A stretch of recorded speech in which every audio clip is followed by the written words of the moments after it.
So which is better, a camcorder or a mirrorless camera? Let's find out.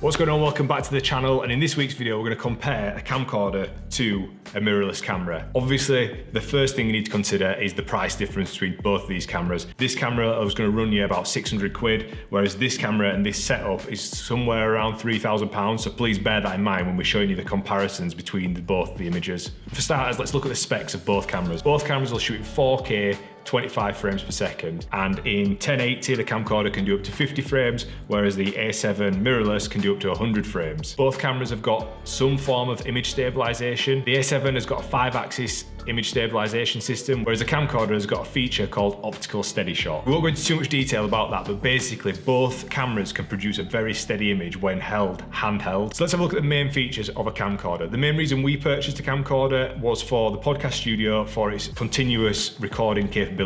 Most mirrorless cameras and DSLR cameras have a 30-minute time limit. This video won't age very well because the new Sony A7III that's just been released has now got continuous recording, but if you go back in history, look at the DSLR cameras and the mirrorless cameras, they've all got a 30-minute time cap. So the first reason we got it was for continuous recording of podcast longer form content over 30 minutes. This will run for as long as you've got an SD card that will last that length of time. The second reason we got it was for the price. This will cost you, I think it's £500 or £600 to buy, which is dirt cheap for the capabilities that it's got in 4K 25 frames or 1080 up to 50 frames. Again, it's a really easy camera to use. It's point and shoot, you can run it all in full auto, but you have also got on this one the capabilities to run it in manual for focus, shutter speed, white balance, the works. You have got a lot of control in this particular model of camcorder. Right, let's talk about mirrorless and DSLR cameras. If you compare it to a camcorder, they are a lot more expensive. When you purchase a mirrorless or an SLR camera for the first time,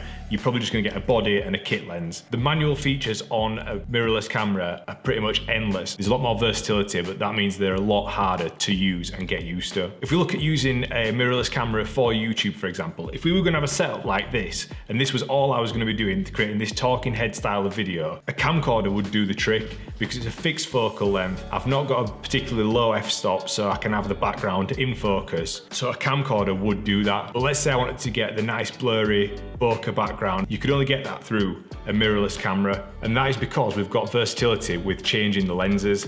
We can buy different lenses for different types of shot, which definitely helps with the creative storytelling process. But with that comes the price tag of getting better lenses. If we compare the two, this camcorder costs the exact same as this lens. So one lens for my mirrorless camera costs the same as a camcorder. But again, if I want the versatility of using the zoom on this camera for this camera, I'm gonna have to either buy a bunch of different lenses to go through those focal lengths or buy a zoom lens. Again, this costs about £600, so this lens costs the same as the camcorder. And then I've got to add a £2,000 body onto it to get the same shots as that. However, from a mirrorless camera, the quality is going to be a lot different because it's got a full frame sensor. We can shoot in different picture profiles, which means we've got a lot more dynamic range when we're shooting, a lot better colors, and overall a lot better image, which again is reflected in the price tag. So to show you the difference, I'm going to show you a fixed camera setup using the camcorder and the mirrorless camera. The Sony A7 III straight out camera, and now the same with the camcorder. Now this is the Sony A7 III with the white balance correction, and now the camcorder with the white balance correction, and finally with white balance and exposure on both cameras. Right, this is an audio test for the A7 III, the scratch audio straight out of camera. It's normally terrible. I'm about 1.5 meters away from the camera, and I'm guessing that it doesn't sound good at all.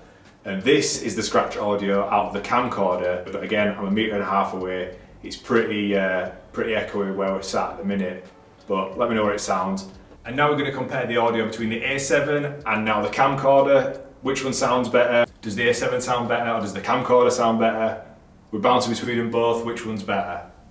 Comment below. So what did you think? I thought that little test there was quite interesting to look at the different quality of images. The audio, in my opinion, sounded pretty similar.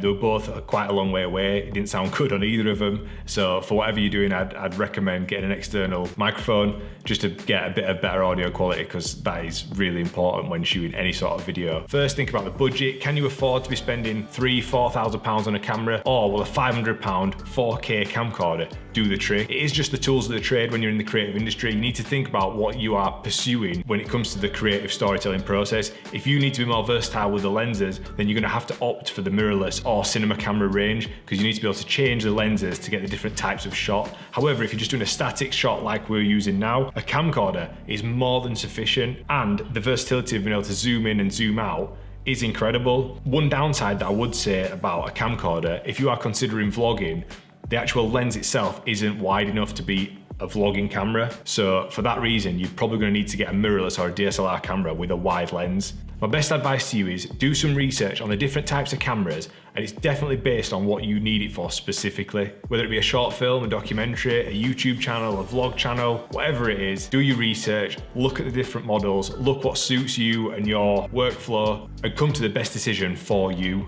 I hope you enjoyed this week's video. I've really enjoyed creating it for you. If you have, leave us a thumbs up, consider subscribing to the channel, and drop us a comment. Which one would you prefer? Which one do you think would work for your workflow best? Would it be a camcorder or would it be a mirrorless camera? I'll be back next week for another video. Thanks for watching. Actually, Liam, it's not that bad for vlogging. I've got really long arms, so it's quite wide. I reckon your little stumpy arms wouldn't do it there. No, it won't work for me.